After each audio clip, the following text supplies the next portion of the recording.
خلقه ورضا نفسه وزنة عرشه ومداد كلماته. سبحانك لا نحصي ثناء عليك كما أثنيت على نفسك. سبحانك لا علم لنا إلا ما علمتنا إنك أنت العليم الحكيم وتب علينا إنك أنت التواب الرحيم. اللهم لا سهل إلا ما جعلته سهلا وأنت تجعل الحزن إذا شئت سهلا.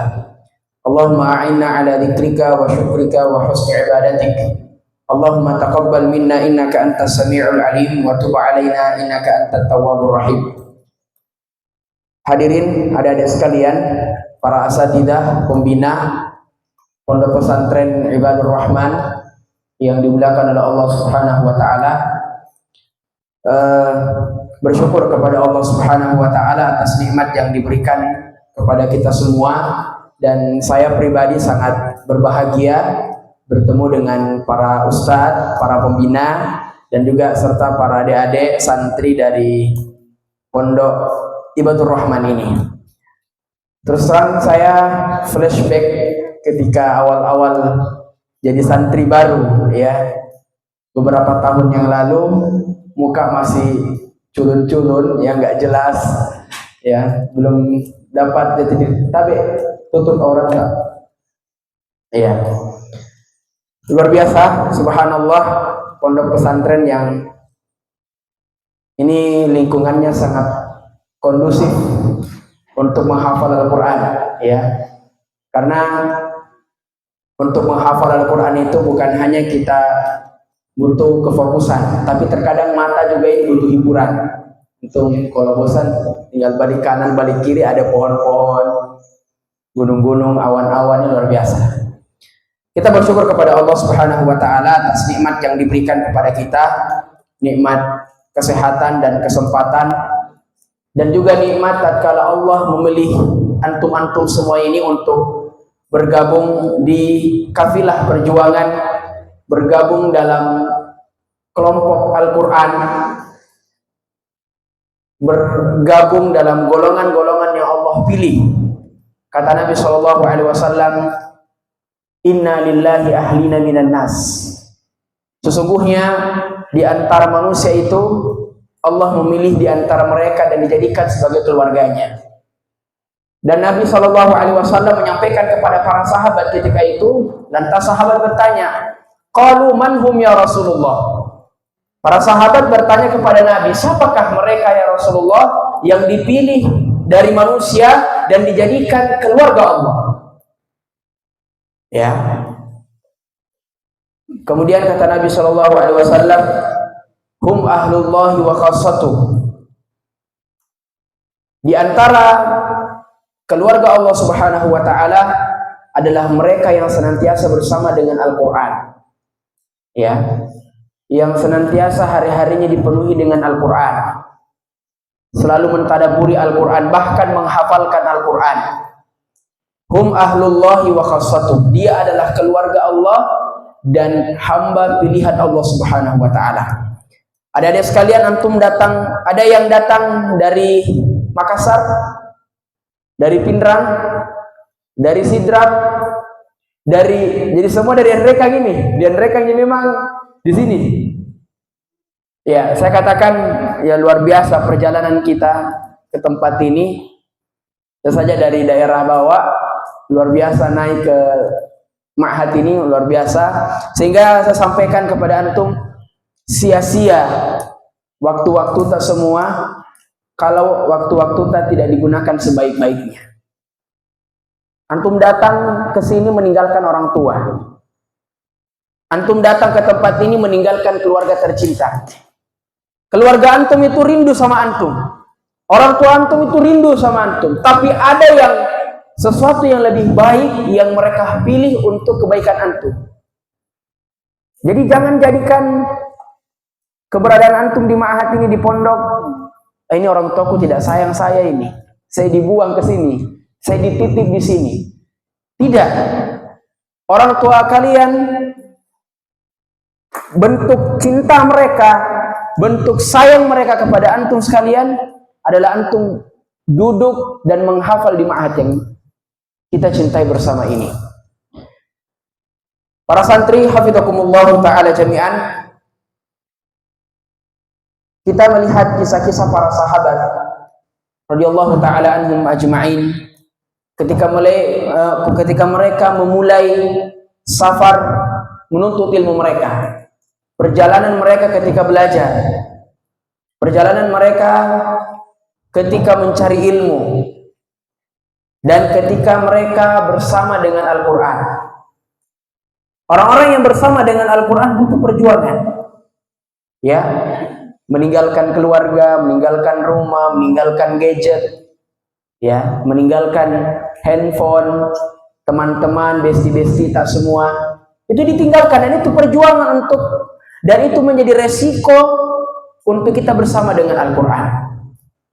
Ya, semua teman-teman sekalian yang berbau dengan perjuangan, berbau dengan surga, itu butuh perjuangan. Gak ada orang masuk ke dalam surga dengan jiwa yang santai, biar saya bermaksiat saja, kan bisa jadi nanti ada waktu bertaubat. Gak ada. Orang yang mau masuk surga harus berjuang di jalan Allah. Orang yang mau masuk surga harus begadang, bangun di tengah malam, minta sama Allah, menghafal Al-Quran, membaca Al-Quran, berbuat saleh, dan seterusnya. Ketika antum menginginkan kesuksesan, ada di sini yang tidak mau sukses? Semua teman-teman semua pasti mau sukses. Ada yang mau jadi polisi di sini, ada yang mau jadi dokter di sini, ada yang mau jadi ulama di sini. Semua butuh proses dan semua butuh perjuangan. Gak ada orang jadi polisi, orang jadi atlet, orang jadi dokter, jadi ustadz, jadi ulama, langsung jadi ulama. Gak ada. Semua butuh proses, semua butuh perjuangan.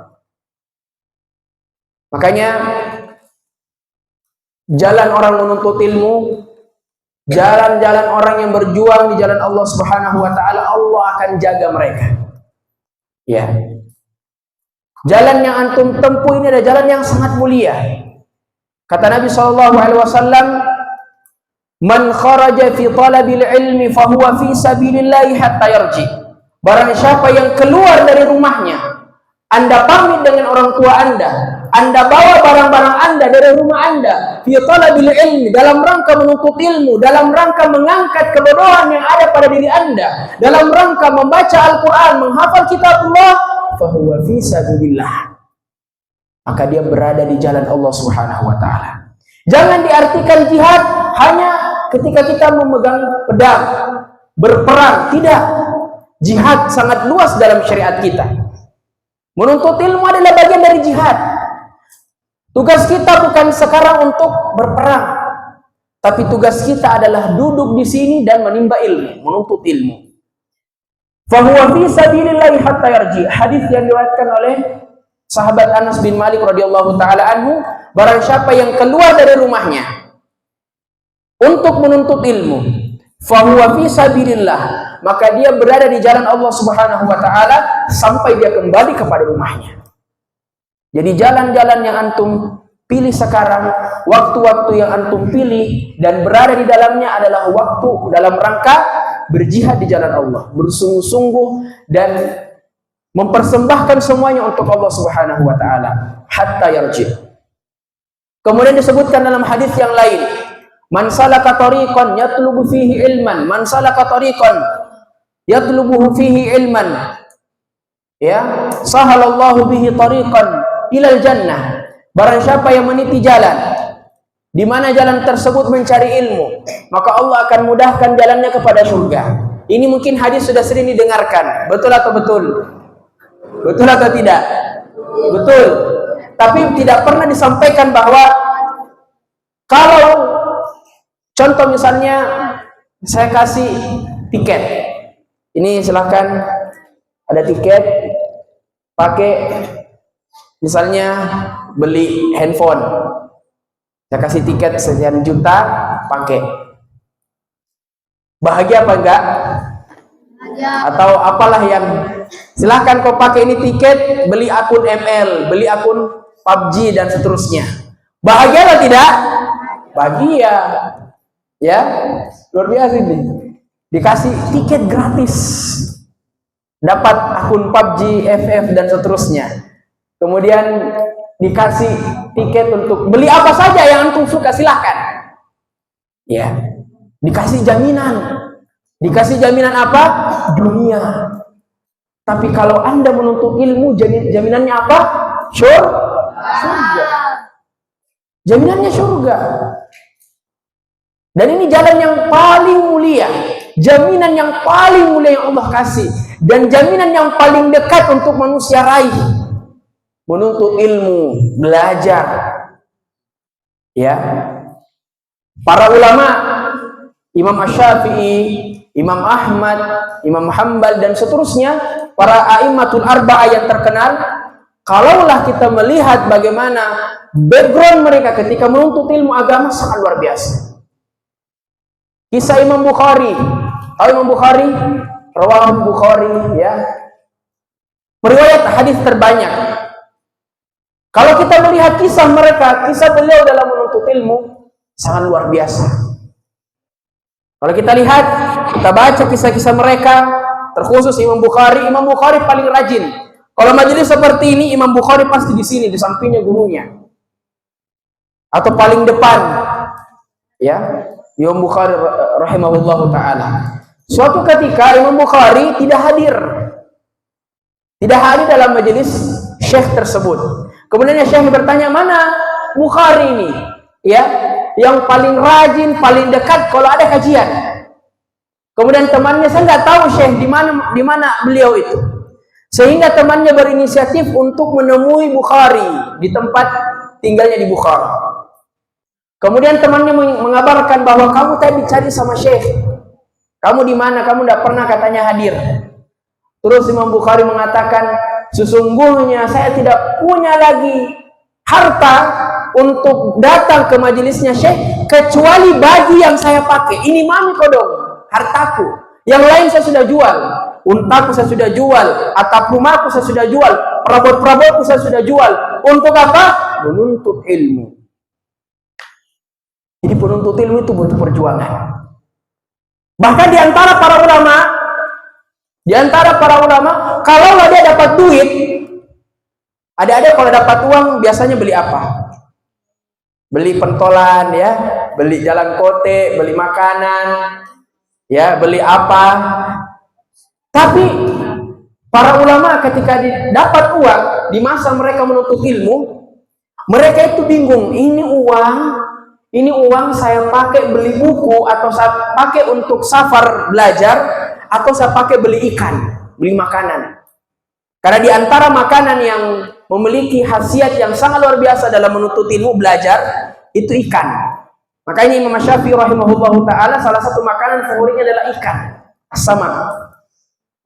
Maka para ulama ketika dahulu kalau dia pegang duit, pegang uang, dia tuh bingung, ini uang saya pakai untuk beli ikan, makanan, saya pakai untuk safar, atau untuk apa?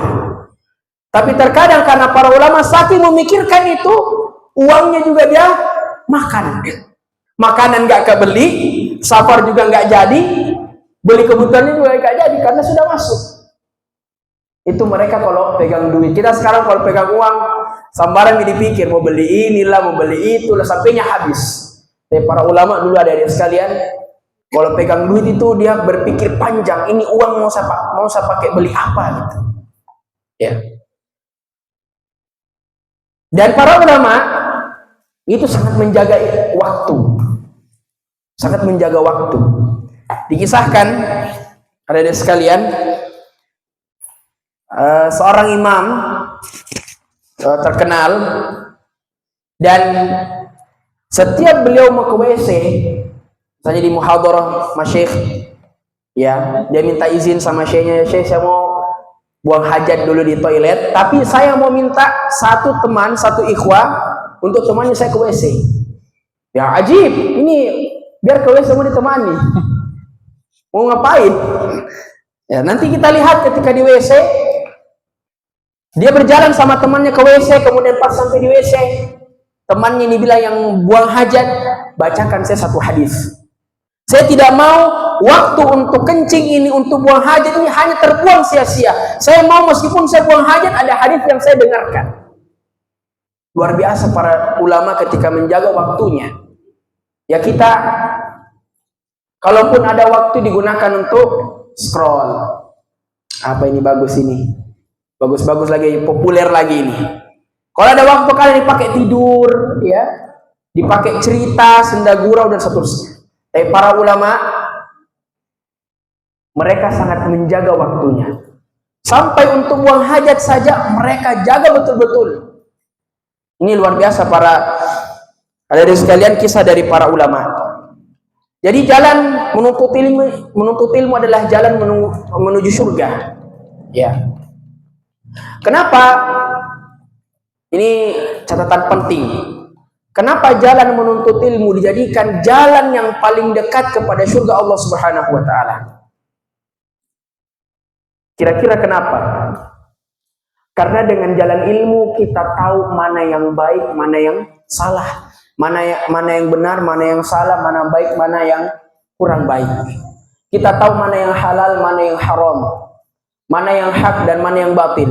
Sehingga ketika kita menguasai ilmu, kita bisa diantarkan kepada surga Allah Subhanahu wa taala.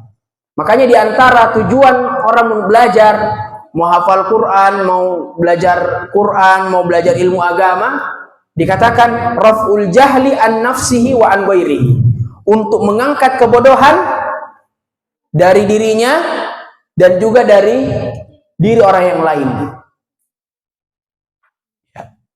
Sangat banyak sebenarnya kalau kita ingin sampaikan dalil-dalil dari Al-Quran dan As-Sunnah, dari Al-Quran dan hadis yang berkaitan dengan menuntut ilmu.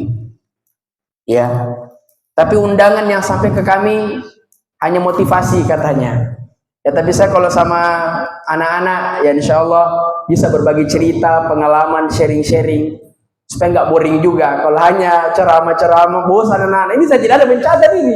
Nanti pas saya bilang dicatat, baru banyak mencatat. Ya luar biasa.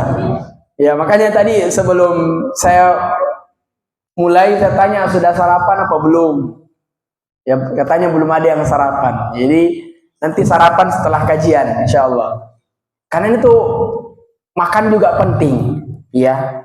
Makan juga penting, mengisi energi dan juga supaya otak kita ini bisa tercerna, ya. Baik, para santri dan para asatidzah, hafizakumullah taala jami'an. Keutamaan menuntut ilmu sangat banyak dalam Al-Quran dan dalam hadis disebutkan oleh Nabi SAW. Yang pertama dalam menuntut ilmu adalah dimudahkan jalannya kepada surga Allah Subhanahu wa taala, sebagaimana yang telah kita sebutkan. Siapa sih yang gak mau masuk surga? Tentu kita semua masuk ke dalam surga. Dan kampung kita sebenarnya itu adalah surga Allah Subhanahu wa taala. Seandainya Adam tidak dikeluarkan dari surga, kita semua akan di surga. Tapi begitulah Allah sudah menyusun skenario bagaimana kehidupan manusia sampai waktu-waktu terakhirnya. Ya. Dan surga disebutkan dalam hadis qudsi, Allah Subhanahu wa taala berfirman, "A'dadtu li'ibadiyas shalihin ma la 'ainun ra'at wa la udhunun sami'at wa la khatara 'ala qalbi bashar." Ini gambaran surga. Ya, gambaran surga sangat detail yang Allah sampaikan dalam hadis qudsinya. Surga itu ma la 'ainun ra'at, sesuatu yang tidak pernah disaksikan, tidak pernah dilihat oleh mata kepala kita. Jadi kita tidak pernah melihat surga. Wala udhunun sami'at, dan tidak pernah didengar oleh telinga. Artinya sesuatu yang terjadi tidak pernah kita dengar. Wala khatara ala qalbin bashar, dan tidak pernah lewat di benak kita. Itu surga. Ya. Dan sebenarnya banyak amalan-amalan yang akan mengantarkan kita kepada surga Allah Subhanahu wa taala. Di antaranya adalah berbakti kepada kedua orang tua. Ustaz, saya di pondok, Ustaz. Bagaimana caranya saya berbakti sama orang tua sementara saya tidak sama orang tua? Maka saya sampaikan, dan ini nasihat Ustaz kami ketika di pondok berkali-kali, setiap mungkin ada pelanggaran terjadi atau yang lain terjadi, bahwa duduknya antum, menghafalnya antum, sekolahnya antum adalah wujud bakti kepada kedua orang tua. Makanya kalau kita di pondok Ada santri yang tidak menyetor, Ustaz, ini tanya, jangan sampai antum durhaka sama orang tua. Orang tua masukkan antum di sini untuk menghafal, untuk belajar, sehingga ketika ada kewajiban yang tidak antum selesaikan, boleh jadi itu adalah tanda Anda durhaka sama orang tua. Ya. Jadi jadikan motivasi kita belajar juga, selain kita ingin masuk ke dalam surga, bentuk taat kita kepada Allah, juga bentuk kita berbakti kepada kedua orang tua. Ya. Ini luar biasa. Jangan sampai waktu-waktu kita ini terbuang sia-sia, dan kewajiban-kewajiban yang seharusnya kita tegakkan selama kita di pondok itu tidak terrealisasikan karena sesuatu yang tafiah, sia-sia. Ya. Kemudian di antara fadlu thalabil ilmi adalah mengangkat derajat kita. Ya, mengangkat derajat kita. Yarfa'illahu alladhina amanu minkum walladhina utul ilma darajat. Sesungguhnya Allah mengangkat derajat orang-orang yang berilmu. Bahkan disebutkan derajat orang yang berilmu itu lebih tinggi derajatnya daripada orang yang sekadar beribadah. Kafadlil qamari ala sairil kawakib, seperti keutamaan bulan daripada bintang-bintang yang ada di langit.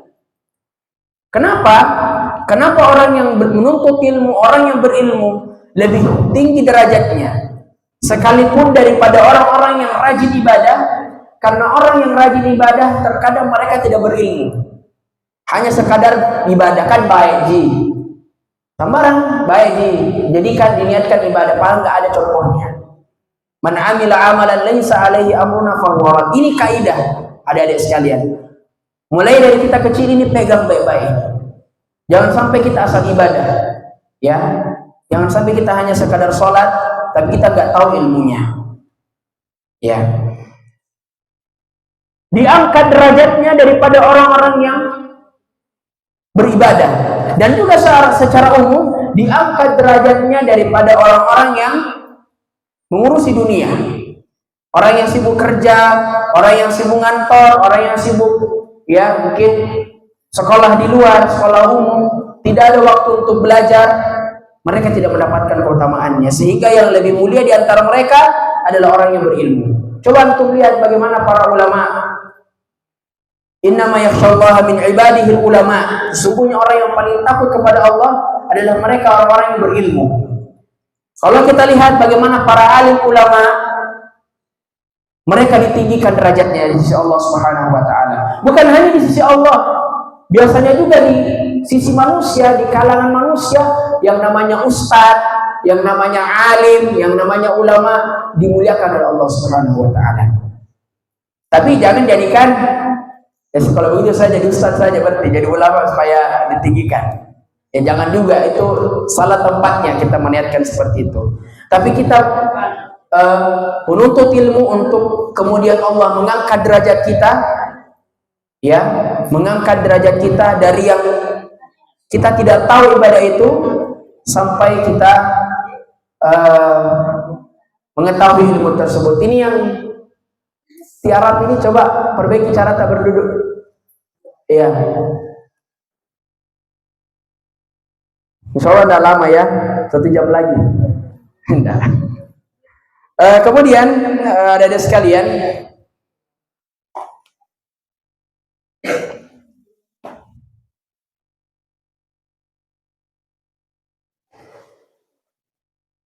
disebutkan dalam hadis, barang siapa yang menuntut ilmu dan tidak ikhlas karena Allah. Mereka menuntut ilmu supaya dibilang alim, supaya dibilang ustadz, supaya dibilang seorang doktor, profesor, maka dia tidak akan pernah mencium bau surga. Ya, ini penting ada di sekalian, karena sebagian orang menuntut ilmu agama itu, sebagaimana kita sebutkan di awal, supaya tinggi derajatnya, ya, supaya diberikan penghormatan, diberikan kedudukan pada manusia. Padahal tidak seperti itu. Ya, orang yang menuntut ilmu bukan karena Allah, tidak ikhlas karena Allah Subhanahu wa taala, maka tidak akan pernah mencium bau surga. Padahal menuntut ilmu adalah ibadah, tapi karena niatnya bukan karena Allah, tidak diterima. Makanya saya sampaikan dari awal, syarat diterimanya ibadah itu ada dua. Yang pertama al-ikhlas dan ittiba. Mungkin kalau ikhlas berat juga, tapi sebagian orang bisa mempraktekkan ikhlas itu, tapi kadang ittibanya kurang. Ya, sebagaimana kita sebutkan tadi, hanya sekadar menyatakan bahwa ini baik sehingga dilakukan ibadah-ibadah saja. Ya, jadi harus ikhlas dalam menuntut ilmu. Gak boleh kita menuntut ilmu ya untuk yang lainnya. Kemudian kita akan sebutkan, setelah menyebutkan keutamaan menuntut ilmu, saya rasa cukup untuk keutamaan menuntut ilmu dua saja, insyaallah nanti akan disyarah oleh ustaz-ustaz kita yang lainnya yang lebih berilmu daripada kami. Yang pertama, yang kedua, al-asbab al-man'iyah ala talabil ilmi. Sebab-sebab kita menuntut ilmu. Mengapa kita harus menuntut ilmu? Yang pertama adalah untuk kita bertakwa kepada Allah Subhanahu wa taala. Wa hiya wasiyatullah lil awwalin wal akhirin min ibadihi. Wa laqad wasayna alladhina utul kitaba min qablikum wa iyyakum an ittaqullah. Wa in takfuru fa inna lillahi ma fis samawati wa ma fil ardi wa kana Allahu ghaniyan hamida. Jadi Allah mengatakan di antara mereka yang kami wasiatkan adalah mereka di antaranya adalah bertakwa kepada Allah Subhanahu wa taala. Wa hiya aidan wasiyatur Rasul sallallahu alaihi wasallam li ummatihi, dan dia adalah merupakan wasiat dari Rasulullah kepada umatnya. Dan itu harus kita wujudkan setelah kita menuntut ilmu agama, hendaknya semakin kita bertakwa kepada Allah Subhanahu wa taala. Juga insyaallah akan kita sebutkan tips-tips menghafal Al-Quran. Mudah-mudahan bisa memberikan manfaat. Tapi sebelum itu kita juga akan beberapa menyebutkan asar-asar dalam menuntut ilmu.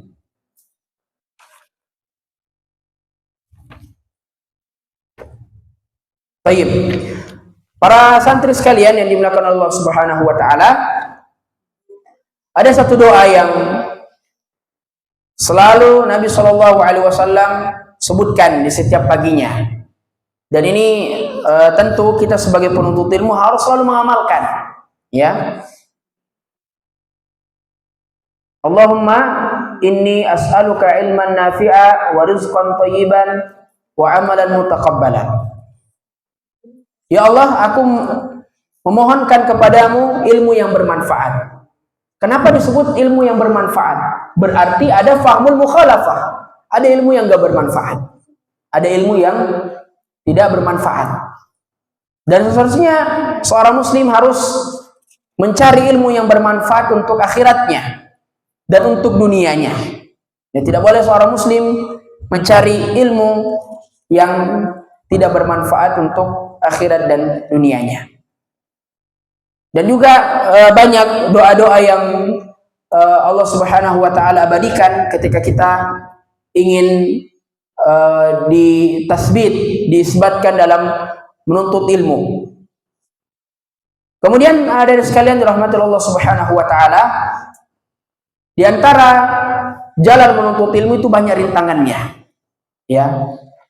Banyak masyaqqah yang akan kita lalui, banyak kesulitan yang akan kita lalui. Dan seharusnya penuntut ilmu harus bersabar dengan segalanya. Apalagi kehidupan pondok ini ya luar biasa. Ya kadang misalnya makannya terlambat, itu butuh kesabaran.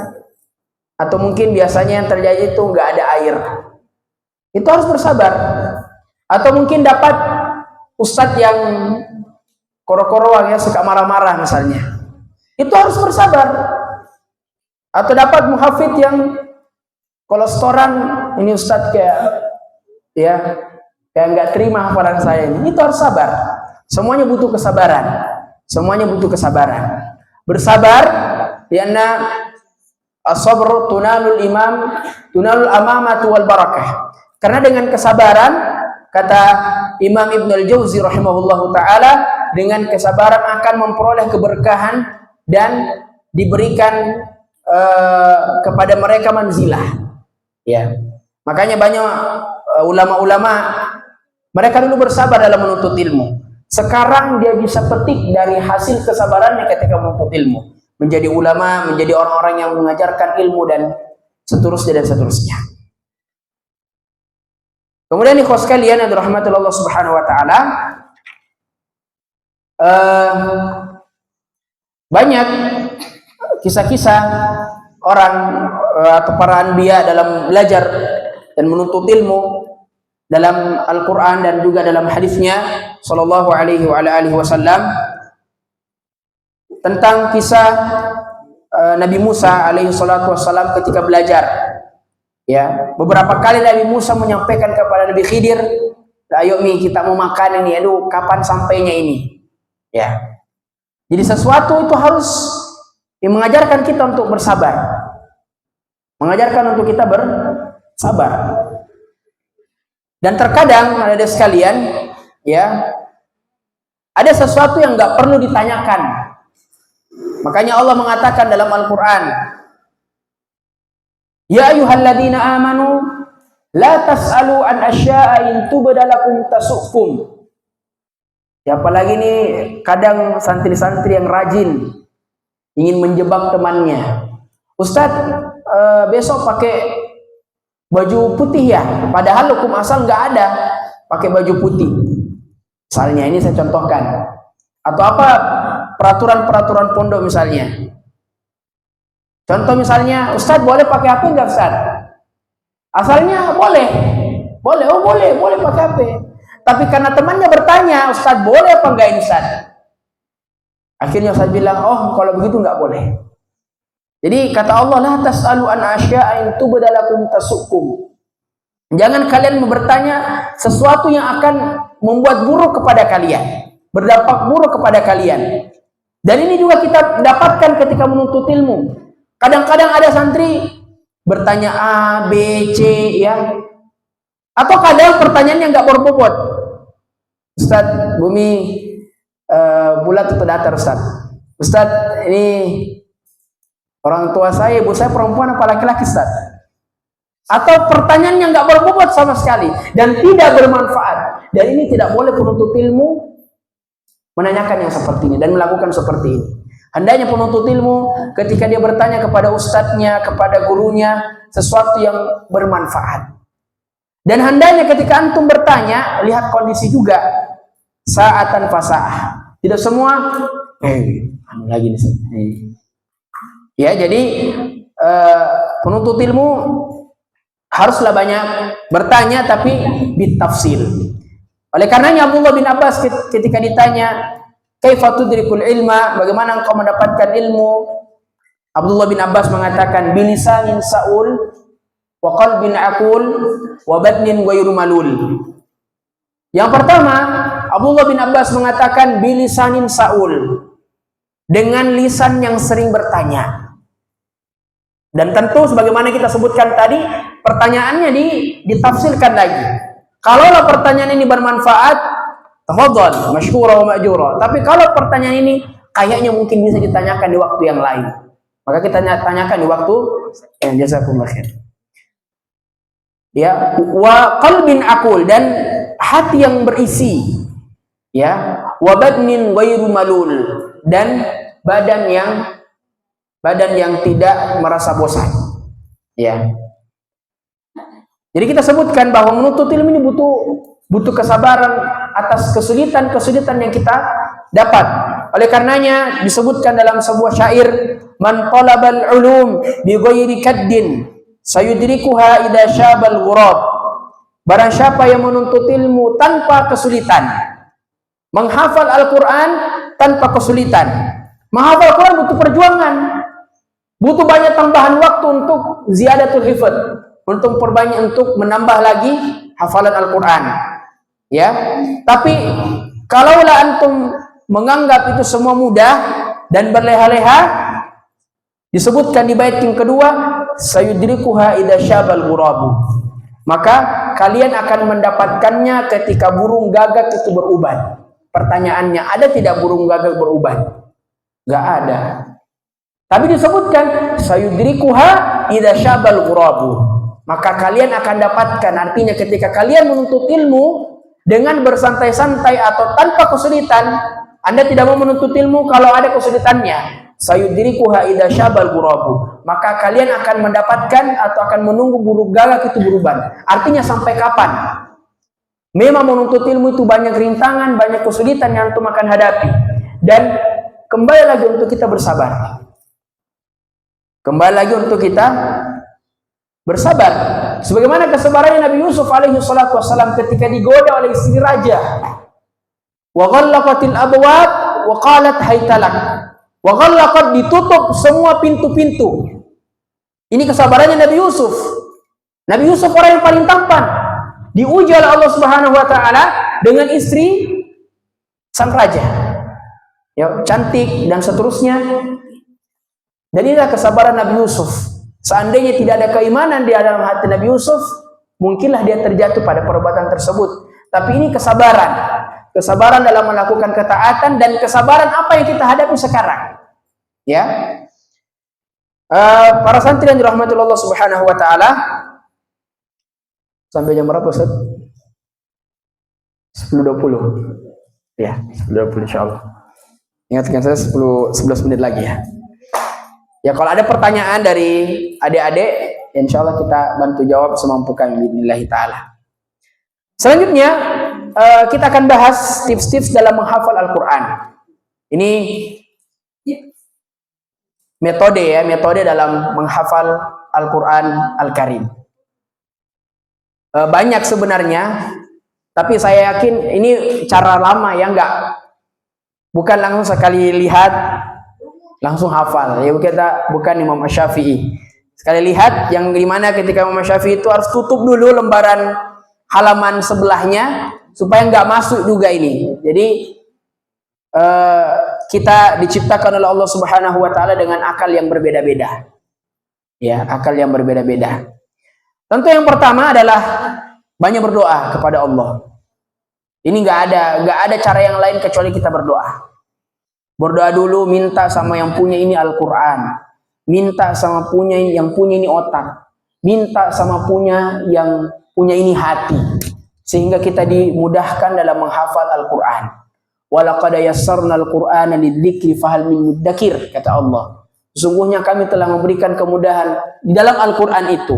Fahal min muddakir, apakah ada di antara mereka yang ingin mengambilnya kemudahan tersebut? Jadi pada asalnya menghafal Al-Quran itu mudah, tidak sulit, tidak susah, gampang. Ya. Yang sulit apa? Usahanya yang sulit. Antum nggak mau berusaha ya susah juga hafalan masuk. Jadi yang pertama harus berdoa. Minta sama Allah untuk berdoa, untuk dimudahkan. Dan kita akan sebutkan beberapa waktu-waktu mustajab untuk kita berdoa. Yang pertama ketika bersafar. Ketika antum safar, pulang kampung, pergi kemana, jadikan momen safar antum sholat. Ketika safar, perbanyak doa. Kenapa dikatakan safar itu adanya waktu mustajab? Karena antum ini perjalanan jauh, bainal khaufi war raja, di antara takut dan penuh harapan. Takut kalau mati, berharap sampai kepada tujuan. Maka Allah berikan waktu mustajab untuk berdoa di waktu tersebut. Kemudian yang kedua, di sepertiga malam. Allah Subhanahu wa taala turun di sepertiga malam dan mencari hamba-hambanya yang berdoa kepadanya dan meminta ampun kepadanya. Dan tidak Allah turun kecuali Allah akan mengijabah setiap permintaan dan mengampuni setiap permohonan, ya, setiap tobat yang diucapkan oleh manusia. Ya, saya yakin kayaknya sudah ada jadwal Qiyamul Lail Ustaz di sini. Ya, mudah-mudahan santri kita bisa mengamalkannya. Kemudian yang ketiga, antara adzan dan iqamah. Sudah adzan, dosa cerita lagi. Salat sunnah, perbanyak doa. doa untuk orang tua, dimudahkan menghafal, dan yang lainnya. Kemudian setelah berdoa, barulah kita berusaha. Ya, barulah kita berusaha. Contoh misalnya ada mushaf. Mushaf sekarang sudah banyak mushaf yang berblok-blok dan berwarna. Ini penting ya. Jadi saya kalau mushaf kayaknya mushaf Madinah kecil. Tapi bisa disesuaikan dengan mushaf teman-teman semua yang punya. Mushaf Al-Hufat, mushaf apapun mushafnya. Untuk bisa menghafal Al-Quran, ini metode insya Allah pasti bisa. Pasti bisa. Ya. Karena terkadang ada teman-teman hafal Quran itu kadang 1 menit sudah masuk 1 ayat ya, atau kadang 5 menit sudah dapat setengah halaman, kadang 10 menit alhamdulillah sudah dapat 1 halaman. Tapi ada yang harus berulang 40 kali, 50 kali, 30 kali ya, untuk bisa meng-save di otaknya itu Al-Quran. Jadi contoh misalnya ini sudah mulai menghafal Ustaz. Santri lama berapa targetnya di sini Ustaz? Semampunya di. Ada yang target 30 juz, pasti semua. Ada yang target 10 juz, 5 juz, 1 juz. Tidak ada 1 juz juga. Ya, fattaqullaha mastata'tum. Semampu saja. Tapi tentu kita seorang mukmin harus selalu punya target yang besar, ya. Punya target yang besar. Kita mau begini. Contoh misalnya antum mau hafal surah Al-Baqarah yang innal ladzina kafaru sawa'un 'alaihim andartahum ila akhir ayat. Nah, pertama, sebelum antum mulai menghafal, hitung dulu 1 halaman ini berapa ayat. Hitung dulu berapa ayat. Contoh misalnya kita hitung dari innal ladzina kafaru, bisa ambil mushaf, coba dipraktekkan nanti. 1 2 3 4 5 6 7 8 9 10 11. Berarti ada sekitar 6 ayat, ada 4 ayat ya. Contohnya kita taruh dari innal ladzina kafaru sampai ala innahum humul mufsiduna walakin la yashurun. Ini salah satu metode menghafal yang disampaikan oleh salah seorang ustadz kami, pakar qiraat di Imam Asy-Syatibi. Ya, kebetulan kami alumni Ma'had Imam Asy-Syatibi Goa.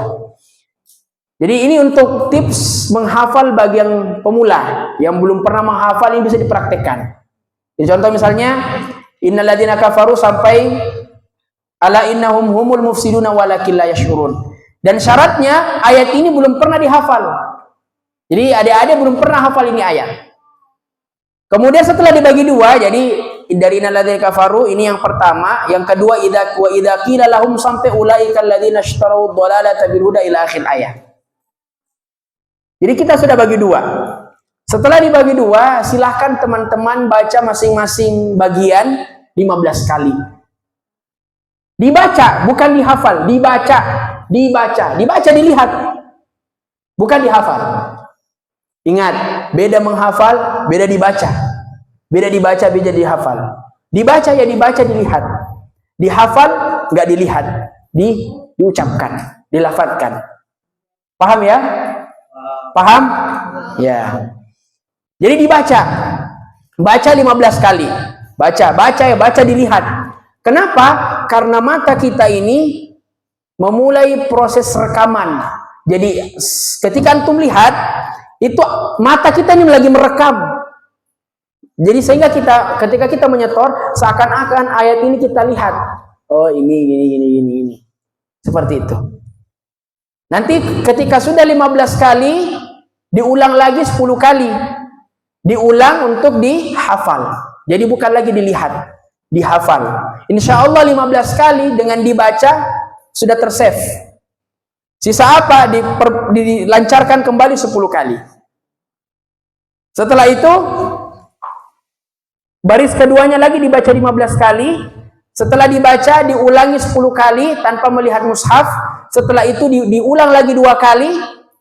Diulang lagi 2 kali, dihafal. Insya Allah hafalan antum itu akan manjur. Ya, akan tersave terus. Kalau kita lihat teman-teman kita di Afrika, Sudan. Saya punya kawan dari Sudan. Tinggal di Makassar sudah beberapa tahun di Makassar. Masya Allah.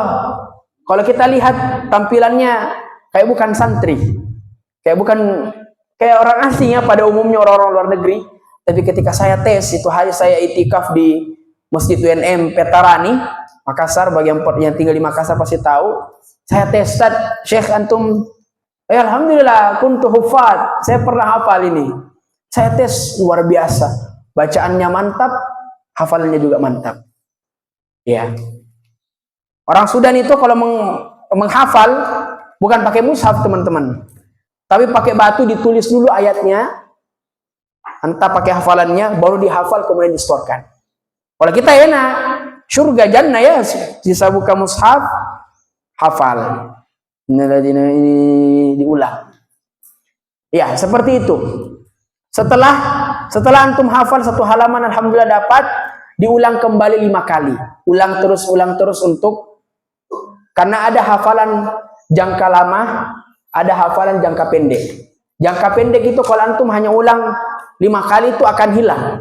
Tapi jangka lama itu yang bahkan para ulama ada yang ulangi 100 kali, 40 kali. Bahkan ada syekh kami main futsal, ditanya, "Syekh, berapa juz di murajaah?" 5 juz. Main bola, Pak, 5 juz. Kate cerita. Berapa jam itu futsal? 1 jam lebih ya, atau mungkin berapa menit, 5 juz dia dapat. Main bola. Karena sejatinya Al-Quran adalah zikir. Al-Quran adalah zikir. Antum lagi nyapu, antum lagi nyuci, antum lagi bersihkan halaman, jadikan waktu antum untuk selalu memurojaah Al-Quran. Karena itu adalah bentuk zikir. Itu bentuk zikir. Ini main bola, Pak, dapat 5 juz. Kita insya Allah bisa 10 juz, bisa 1 juz. Atau mungkin bisa 5 lembar saja dulu. Ya, atau paling minimal trikulnya tidak kelupaan. Qul huwallahu ahad, qul a'udzu birabbil falaq, qul a'udzu birabbin nas. Intinya jadikan waktu-waktu kita ini selalu bersama dengan Al-Quran. Antum ini luar biasa.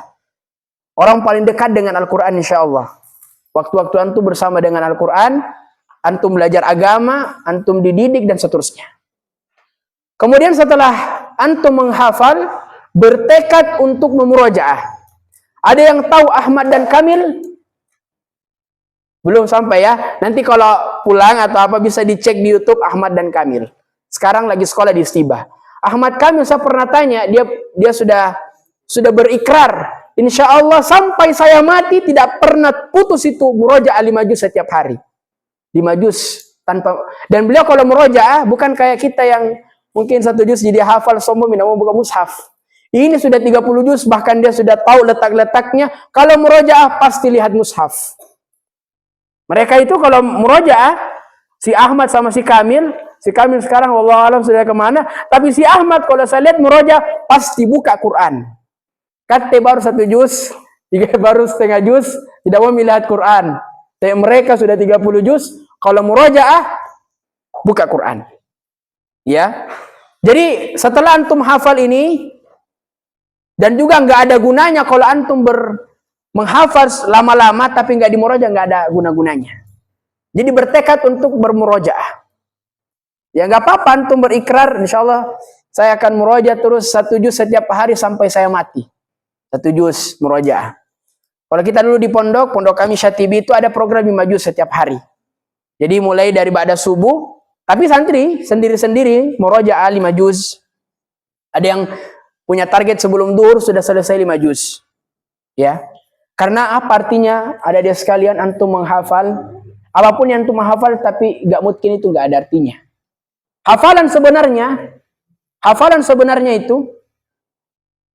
itu yang ada di otak kita, bukan yang pernah dihafal. Makanya sebagian santri kalau ditanya atau alumni, ditanya, berapa mi hafalan tak? Ya, Ditanya 30 juz, 30 juz saya. Dites, wallahu ta'ala alam. Ternyata yang lancar 5 juz. Ternyata yang lancar 1 juz. Jadi ini nasihatnya Ustaz Abdullah Yusran, anaknya Ustaz Yusran Ansor hafizahullah. Hafalan itu bukan yang pernah antum hafal, tapi hafalan itu yang antum hafal sekarang, yang antum mungkin sekarang. Makanya ini catat lagi nih, satu lagi faedah. Sebelum kita tutup, sudah lewat 3 time lah, 7 menit. Ada satu doa yang pernah saya tanya Syekh Abdullah Zaidani. Syekh Abdullah Zaidani kayaknya pernah datang beberapa tahun terakhir. Saya pernah tanya, Syekh, apa doanya antum supaya mungkin ini hafalan? Terus saya bilang, ya meskipun Syekh Zaidani kita butuh penyesuaian untuk bahasa, dia bilang, Kul Allahumma inni as'aluka hifdhal mursalin. Ya Allah, berikanlah kepadaku kualitas hafalan para anbiya, para nabi, itu para mursalin. Hafalannya para nabi dan rasul luar biasa. Ya, hafalannya para nabi dan rasul itu luar biasa. Mungkinnya, kualitasnya.